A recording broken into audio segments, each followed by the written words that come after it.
নমস্কার দর্শক বন্ধু, ইনস্টা খবরে আপনাদেরকে স্বাগত। চলুন দেখে নেই সারাদিনের খবর এক নজরে। আত্মহত্যা নাকি খুন, ট্যাংরা কাণ্ডের রহস্য গভীর হচ্ছে, যেখানে একে একে উঠে আসছে চাঞ্চল্যকর তথ্য। দুই মহিলা এবং এক কিশোরীর শিরাকাটা অবস্থায় দেহ উদ্ধার করা হয়েছে। রিজেন্ট পার্কে সাজানো ডাকাতির ঘটনায় গৃহবধূ ও তার আত্মীয় গ্রেপ্তার। পুলিশ তদন্তে জানায় সোনার গয়না অনেক আগেই বিক্রি করা হয়েছিল। বিধানসভায় শাসক বিরোধী সংঘাতের ধর্ম নিয়ে বিজেপিকে পাল্টা উত্তর মমতার। বললেন, আমাকে জঙ্গি যোগের প্রমাণ দিলে একদিনে মুখ্যমন্ত্রিত্ব ছেড়ে দেব।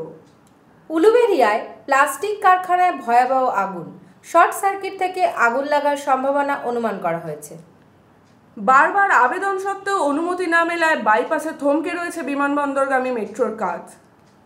সীমান্ত নিরাপত্তা সহ অনেকগুলি সমস্যা নিয়ে আলোচনার জন্য আজ নয়াদিল্লিতে বিএসএফ বিজেপি শীর্ষ বৈঠক।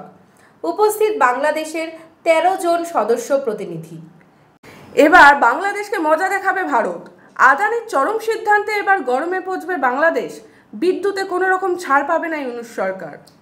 মুখ্যমন্ত্রী নাকি সীমান্তবর্তী এলাকায় জামাতকে ভোট প্রচারের জন্য ব্যবহার করেন, বিস্ফোরক অভিযোগ বিজেপির রাজ্য সভাপতি সুকান্ত মজুমদারের। 26শে ফেব্রুয়ারি শেষ হচ্ছে মহাকুম্ভ। সময়সীমা বৃদ্ধির জল্পনা উড়িয়ে জানালেন প্রয়াগরাজের জেলাশাসক। তিনি স্পষ্ট করেছেন, মেলার মেয়াদ বাড়ানোর বিষয়ে সরকার বা জেলা প্রশাসনের কোনো প্রস্তাব রাখা হয়নি। সকাল থেকেই মেঘে ঢেকেছে আকাশ। আগামী 5 দিনের বৃষ্টিতে ভিজতে পারে বাংলার একাধিক জেলা।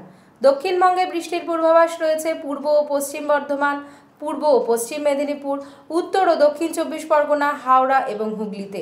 কলকাতায় বিশেষ করে বৃহস্পতিবার বৃষ্টির দাপট বেশি থাকতে পারে। বক্স অফিসে ছাবার দাপট। চলতি বছরের সব থেকে বড় উদ্বোধনী আয়ের রেকর্ড গড়েছে এই সিনেমা। প্রথম দিনেই আয় 31 কোটি। কলকাতায় হলমার্ক সোনা 22 ক্যারেট প্রতি গ্রাম 8,205 টাকা।